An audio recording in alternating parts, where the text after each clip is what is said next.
All right, everybody, welcome to Unscripted One-on-One, and today my special guest is Coach Dave Richardson of Arkansas Basketball. So I'm going to let you introduce yourself, Coach, and then we'll go from there.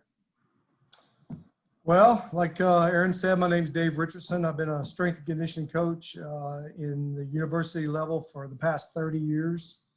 I'm in my second year, finishing my second year at Arkansas.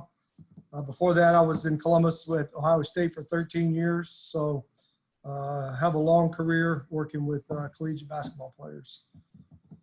A long career and a great resume. I think anybody that follows Ohio State basketball especially will know the transformation that you have had on guys' bodies, if we can say that. I know you used to have that file from when they came in, taking pictures of the freshmen, and then, their body fat going down, strength going up. Man, you do some good work. You know how to sculpt an athlete. So that's not – I wanted to a couple of things right out of the gate. First of all, I just read this on Twitter, and you can believe everything you read on the internet. So 9 weeks from today, there'll be college basketball. That's pretty exciting, isn't it?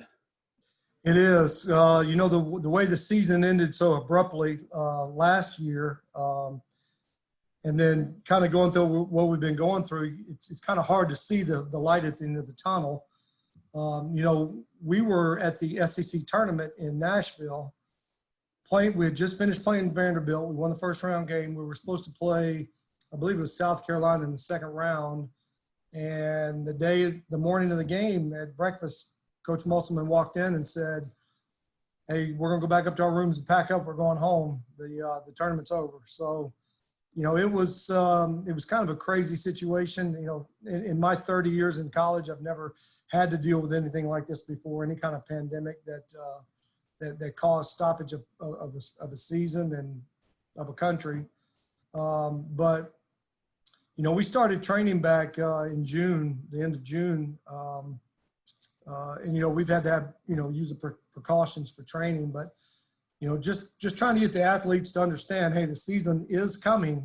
We don't know exactly when, but so we do have an end goal to train for. And so that's how we've approached it. And we've got 9 weeks. Wow. Well, I can't wait. You know me, I'm a junkie when it comes to college basketball. Football's great. All that stuff's great, man. I love me some college basketball, so I can't wait. But I wanted to set up before we dig too deep in. Safe word always feels like the wrong thing. I come up with a better phrase, but anyway, I need to set something up because it is fluid, and you are in an NCAA position. I always want to be very respectful and thoughtful of that. So if I ask a question and you can't answer it, just say pass. And this audience will understand that we can't talk about that right now. I'm not throwing Arkansas into a violation because I asked a question that I shouldn't have asked. So just say pass and we'll keep moving on. But that's fair. That's fair. That fair? That work? Okay. Yep. So going through that, the next thing I want to do was let's go backwards a little bit. Because you were a part of something pretty special here in Columbus, and that is that 2007 Fad 5, as they called it, right? So can we go back to maybe even before? What was recruiting that team like? What was getting those guys to say, yeah, I'm coming to Columbus? What was that feeling like? And then to review, that team went to the championship game in 2007 against Florida. So what was that like? Just what was that ride like for you? Well, it was a little crazy because, that was my second year at Ohio State. And my first year at Ohio State, to kind of even go back from there, was Thad Matta's second year. The first year they were under probation, and then he brought me in that summer before the 06 team, 05-06 team. And that is probably my favorite basketball team in my whole career. And that's the team that had Matt Sylvester and Terrence Dials and Jaquel Foster, J.J. Sullinger, and they were all seniors. They were picked 8th in the Big Ten. Wow. We won the league outright. Wow. I think we won 15 Big Ten games. Wow. And so that was one of the most special teams I've ever been around. But I still love those guys, and we still talk about that season from time to time. But the phenomenon of the Thad Five in that year, it was unbelievable. To go, I started being a strength coach in 1990. And, I started at some low-level, low major programs. Got my first break in 2000 at the University of Miami, Florida. And then came to Columbus in 2005. I'd been to the first round probably 5 times in the 4 or 5 times in that 11 years prior to going to Miami. And then the 4 years I was in Miami, we went 1 time. Wow. My first year at Ohio State, we were a number 2 seed. Yeah. And so my second year, we were the number 1 team in the country. Yep. That was with Greg Oden and Mike Conley, Daquan Cook, and that bunch. And David Lighty, can't leave him out. Othello Hunter was the 5th guy. The craziest thing about going to the Final Four is when you're riding the bus to practice. It's been in Atlanta, it's always in a city, New Orleans, San Antonio. Is riding the bus to practice, you watch outside the window and you see everybody else in the country in college basketball walking down the street. Yeah. They're going to dinner, they're shopping with their wives and family because they all come to the Final Four for meetings. Right. And you like, hey, there's the head coach of so-and-so. And they ain't playing. They're not playing. So that was one of the most unbelievable things. And then, obviously getting to the final game, just the everything on the periphery is unbelievable. Sizing for your Final Four rings and just all the things that are involved with it. We got to go again in 2010 with the other Ohio State team that went to the Final Four. It was in New Orleans, so 10-11 season. So, yeah. Unbelievable. And and you got some hardware. I remember at your house, you got some hardware, man. You got a lot of rings. Blings. You got a big team and you need some rings. However that song goes, man, you got it. You got a lot between Big Ten championships, Big Ten tournament championships, Final Fours. You got a lot of bling in the house. That was a good ride, man. It was fun to watch. And so let me tell the story, because I got to tell the story, right? So first time I think you and I ever talked, I thanked you for holding Greg Oden out one more game, because that was the ACC Big Ten Challenge, and they usually play home and home. And they played in the Dean Dome. Number 1 ranked Ohio State came in, and you guys sat Greg one more game, and Carolina ended up getting the win. And then the next year they came here, and so being as the good dude that you are, man, you took care of me. I got my tickets, but you had one condition. And what was that one condition? Condition was you had to wear Ohio State gear. That's right. Even hooked me up with a polo. I mean, I still got it in my closet. I think I've worn it about a handful of times in my life, because, it's good to have that around here. I mean, when in Rome. So we come in, I'm wearing my Carolina kicks. I was decorated head to toe, but I did wear my shirt. But underneath, I had the Carolina t-shirt on. You walk out the tunnel and look up in the stands, and there I am showing you.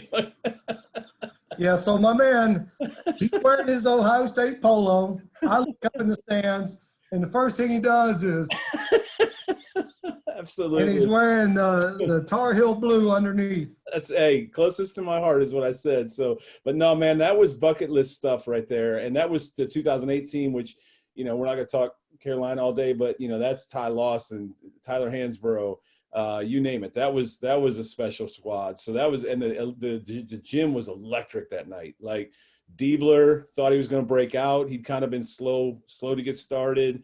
My man had like 20 at half. I think he hit one falling away on the way to the into the locker room at half. Everybody's lighting up my text like your boy's about to go down. And I think Hansborough almost got in a fight with somebody halfway through the game. Anyway, great memory, man. And I'll always appreciate that because we got to take Austin. He was about 8 or 9 years old. I think he barely remembers it, but that was special. So, all right. So, you kind of covered. So, all right. So you touched on this just a little bit, but so you now moved to the SEC, and that's now you're talking. And I don't know my SEC real well, but Kentucky, Vanderbilt, the schools like that. Obviously, Kentucky's always a huge favorite in that, because of their recruiting and things like that. But what's it like? What's it been like for getting ready for a season? You touched on it a little bit, but not knowing that date on the calendar for the Maui Invitational or the whatever, those preseason, that kind of early season non-conference schedule stuff that you got on the calendar. You don't have that. So what's that been like training your guys? Well, we know that we're going to end up playing sometime. And so as a strength and conditioning coach, it's really important to start preparing the body for the rigors of that. So, not knowing exactly when you're going to start, it's not that big of a deal, honestly. You do have to maybe pull back at some point because you want to peak at the right time. So conditioning wise, we've been doing a lot of base conditioning, getting guys to work on things that they're not where they need, every guy kind of has their own little issues that we need to work on. So we've been able to spend more time individually training guys for what's important and where they have specific needs. The thing is, it gets monotonous for them to start practice not knowing when actually the first game is going to be. Right.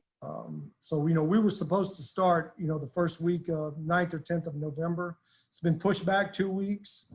So I'm still not even sure what's going to happen with those games that we were scheduled to play in the period of the 2 weeks. There was probably 4 or 5 games there. So I'm not sure what the staff has decided to do about those games. If it was me, I'd just play all home games if you had that chance, Yeah. And then I think even with the SEC, I'm not sure, but we may end up playing a true round robin. Right. And every team twice. And so I know that SEC football, they've cut all the non-SEC games out. And I think they're actually going to play every team in the SEC, which is kind of unprecedented. Right. Right. And I think you're seeing that I think ACC is doing that in football as well. Although Carolina, ironically enough, Carolina was supposed to play last Saturday in Charlotte against Charlotte, not a non-ACC, and they couldn't play because Charlotte had COVID. So, by the way, I'm excited to see the Big Ten is actually going to play football. Better late than never. Right. And like I said, I'm excited for that, but I'm also excited for the workers and the people and the people that rely. And it's terrible to say, but it's just truth, man. And there's people that rely on Ohio State playing football that don't do anything with football. There's businesses around there. There's restaurants. There's small shops. There's jobs at Ohio State that, there's other sports. I mean, you used to not just do basketball. What were the other sports that you did, like fencing and some others, right? Well, I've done a lot of sports in my career. I've worked with, started with football, as we all probably did back then, but I've worked with tennis, volleyball. I had, when I was at the University of Miami, Florida, I had women's volleyball and men's and women's tennis teams. When I worked with the Ohio State men's golf team for a long time.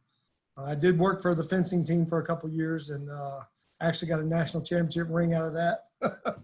Add to my winning collection. And then, after I finished with basketball at Ohio State, I worked with men's lacrosse, and I actually did some work with men's gymnastics for a minute. Wow. So Dave, I'm not a strength coach, as you can tell, but each one of those is different, man. Every one of those, right? Aren't you training differently? Pitcher, you don't train a pitcher the same way as you train a 4-hole hitter on the baseball team or the catcher, or, those guys all have a different plan. What's that like shifting from a sport like football, which I got to think is a lot of mass, and then basketball, which is probably more lean mass, because you got it. And then agility, obviously. And again, I probably have no idea what I'm talking about right now. But I will say this. And one of my favorite sayings is, strength is an asset no matter what sport you play. Okay. And so, we have base programs that that strengthen the body, from head to toe, and it's base strength. But where we really differ a lot of sports is the movement, the specific movement of the sports. And that's called specificity. And how we train each sport is for the rigors of their sport. So, basketball needs to be repeatable. So it's strength that's kind of in the repeatable realm. And you got to be conditioned and in shape to do that. Football plays last 3 to 6 seconds. Right. And a basketball, sometimes we've blown right through that first TV timeout. And we've played from the tip off to about 13 or 14 minutes into the game before. So, right. There's different ways, and that's more of the conditioning portion of the strength and conditioning. But even strength wise, you're right. There's different ways to train different sports, but you want to make it specific to the sport that they play, keeping in mind that strength is an asset for whatever sport you're playing. Yeah, that's a great quote, and obviously something you probably live by in your day to day. Let's shift gears to, and this may be a past question. I'm a preface it. All right.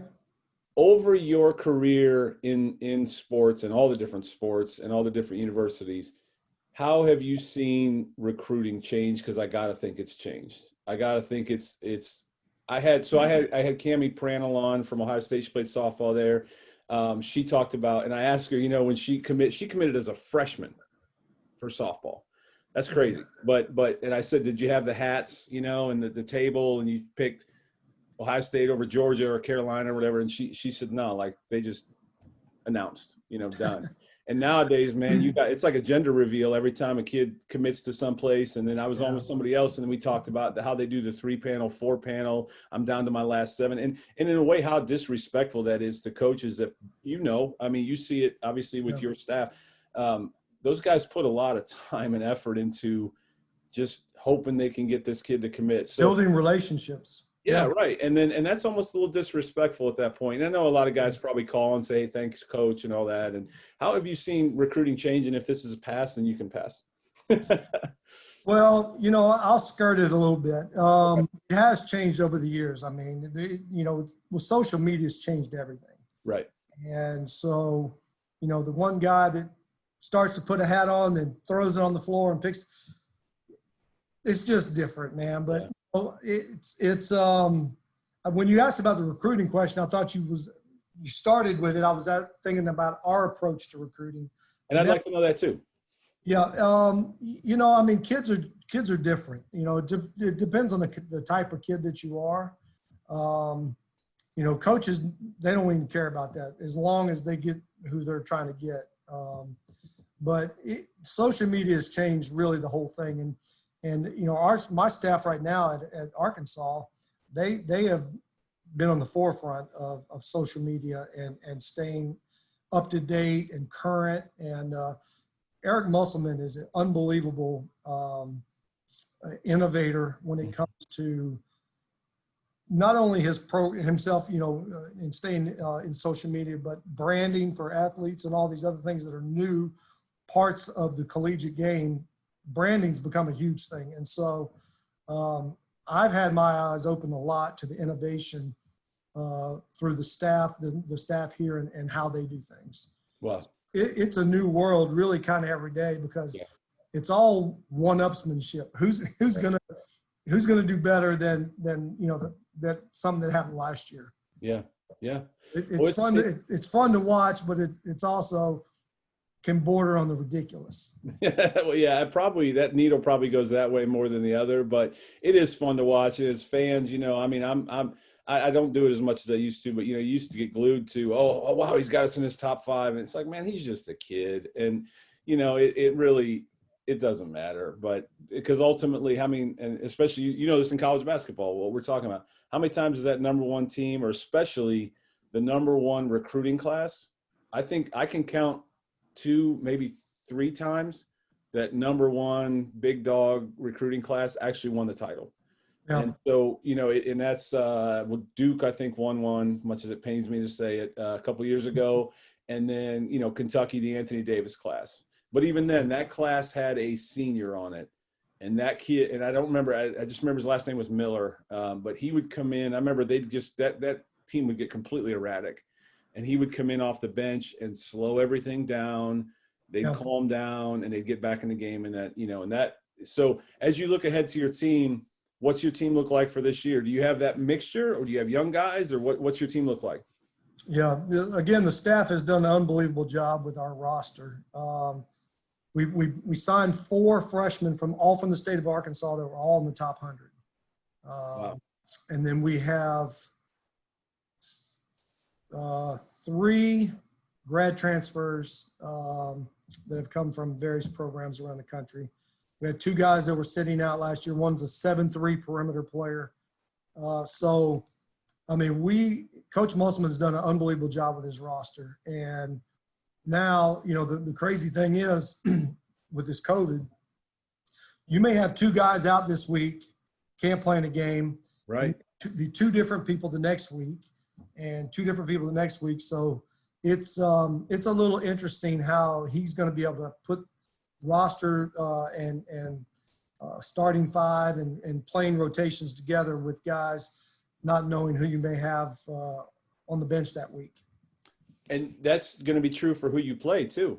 So you could scout all week knowing that they got a 3-point shooter or their big man. The game's changed. They're all 3-point shooters now. But right. But you could scout all week for a certain player and then find out midweek he's got COVID and he's out.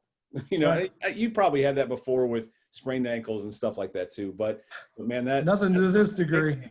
Right, 100%. You could lose half a team. So what if one of the coaches gets it? Oh man, right? Or the staff or your athletic trainer, or it's a whole new world, man. This season's going to be so different.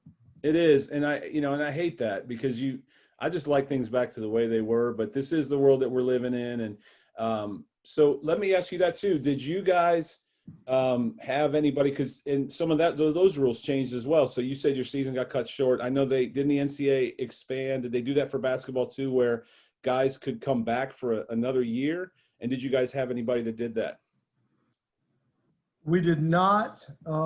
Actually, we lost 2 kids early to the draft that are going in the draft. They're underclassmen, so did not have anybody come back. I'm not sure they were allowing basketball players. Okay, I know baseball they did. Yeah. Yeah. Well, baseball never got to play their season. That's terrible. They might have played 10 games, but men's and women's basketball got to play all the way their full season into the SEC tournament. So yeah. Well, I mean, I was glad on two accounts. Well, the Carolina-Syracuse game in the ACC tournament, people were saying that was going to be the last game of the year because that was like the last one that played, and then I think there was that one that played the next day till halftime, which is absurd. And then remember that Big East or whoever it was, or I mean, but Carolina was trash, so they didn't make the tournament anyway. So it was, hey. I'll take it. We're back this year. So, all right. So we're going to shift gears completely. Like I'm going to grind I'm going straight from fourth gear to first right now. Let's talk Ninja Foodi Grill. All right. So wait, hang on. Let me put a pin in that. We got to tell the story of the worst 5K ever. Was that even a 5K? What the heck was that at Ohio State? In the rain. In the rain. My shoe kept coming untied. So for those listening, our wives are just machines. They can just run for days. And I personally am not. Dave is better than I am at that. Actually drugged me on my first run around the block. I almost died. But we went and we were in a Ohio State fundraiser 5K or something. Yeah. And man, we're standing in the gate. It starts raining. Not just raining. It was a downpour, right? Right at the start. Right at the start. I think it was a 4-miler. Wasn't it a 4-miler or something? It was a 4-miler. And the girls said, oh, we'll all stay together. Remember that? They said, oh, no, we'll stay together. And then probably in the first minute, they were gone. Gone. And then Dave and I are jogging together, and my shoe literally kept coming untied. So I think I stopped on lane twice. And then by that time, Dave's gone. So I'm just bringing up the anchor. I was trying to get done, man. Yeah, man, those were good times. We loved having you all here. And so that kind of leads me into the fact that our wives are good friends. And recently my wife took a trip to see you guys down in your new home. Said it was beautiful. Welcome to Fayetteville. Oh man, she loved it. She loved the just the great trip. And while she was there, you made a meal, which, man, you can make a meal now. What was the one that you used to make here? The is it etouffee? Am I saying it right? Little crawfish etouffee. Man, and Dave can make a meal. Didn't you buy like a big kettle and like a canoe oar to make it for your whole cul-de-sac? Yeah. When I cook big. Big time. I mean, big time. So then my wife comes, she has a meal at your home, and she comes home raving about this thing called a Ninja Foodi Grill. And man, I got a $20 grill at Walmart. I'm not gonna lie. That was my grill, and I'm still using charcoal, and I'm just burning everything, and I'm not that guy. And so I get one for my birthday, and man, the game's changed. It's changed like that. It's idiot proof for the most part. Talk about your Ninja Foodi Grill.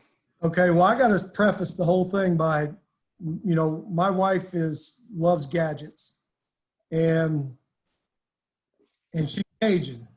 And I usually tell people that, my background is like, I grew up in the military. My dad's retired military. I joined the military out of high school. And I've been a strength coach for 30 years. And I married a Cajun girl. So my whole life has been defined by conflict. So I know, right? Yep. So she loves gadgets, kitchen gadgets. And, we've had the bread maker. We've had the George Foreman. Every type of, what do they call the pressure cookers and the air fryer. And she says, hey, I want to get one of these air fryers. And I'm like, here we go again, because it's going to end up in a box, tried to be stored somewhere.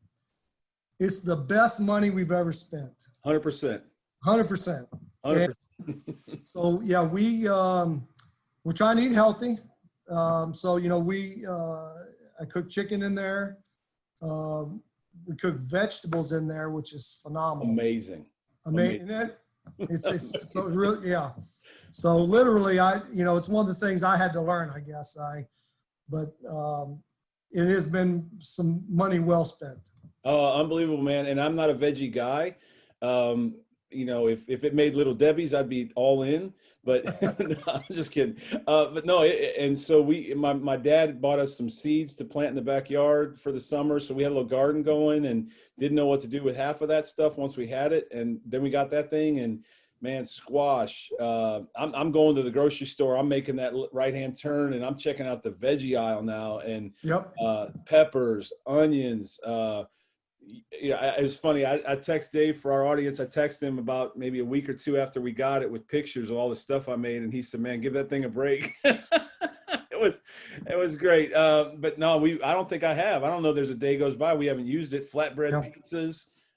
You can make them about 4 or 5 minutes. Bacon. I mean, you name it. I'll put a link in the post when I put this up, and actually they got a big price drop right now. I've been watching, and they're about, I think, 160 at Walmart now or something like that, or Costco. You have to get 2 of them going at once. I'll tell you what, I might need to. My electric bill is my oven's lonely because I don't use it anymore. It's everything is just amazing in there. But anyway, so that was a lot that we squeezed in a half hour. I want to be respectful of your time, man. It's great to see you. Let me ask you one more question before I get off, because I know you're a big reader. What you reading right now? Well, honestly, I haven't had a whole lot of time to read. I am reading a Bible book.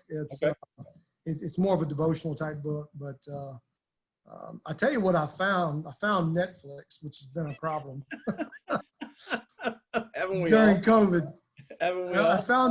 I mean, we spent 2 weeks right after the tournament, the SEC tournament, where we literally had to stay home and didn't do anything. It was only 2 weeks, and then we started work, coming back to work. So this has only been, we started work back in June. But I never knew about Netflix. Unbelievable. So I've binge watched a number of things, and that's kind of taken some of my reading time away. But I do need to get back. There's a couple of really good books that I'm starting to stack up. Yeah, Netflix, you got a lot of catching up to do. You got a lot of catching up to. If you just found it, there's a lot. Just found it. On. Yeah, did you have you watched The Last Dance on there yet? I have. Yeah. Amazing. Yeah, that was unbelievable, man. That thing could have gone on for about forever. 2 or 3 seasons. That'd been great. Yeah, 90s basketball was just different. It was a different era, and it's a different time nowadays. But it's good to see some of your guys. That was the other thing I was going to mention. I know I said I was done, but I got one more. Florida, man, and I know the team you lost to, and I hate to bring that up, but let's look at that team for a minute. Horford's still playing. I think Brewer's still playing on somebody.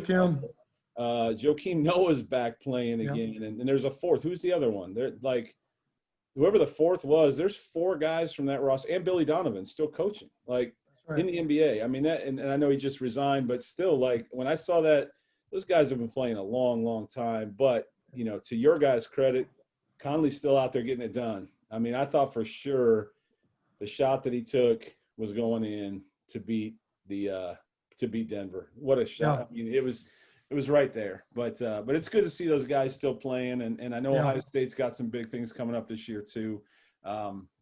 So yeah, man, this was great. Thank you so much for your time. Thanks for your friendship. It's been awesome. I know. So should we tell people what you used to say about us sitting together in church, or no? Is that safe? Well, I was going to ask you. I've seen a couple of these broadcasts. I was going to ask, do you ever have anybody on with hair?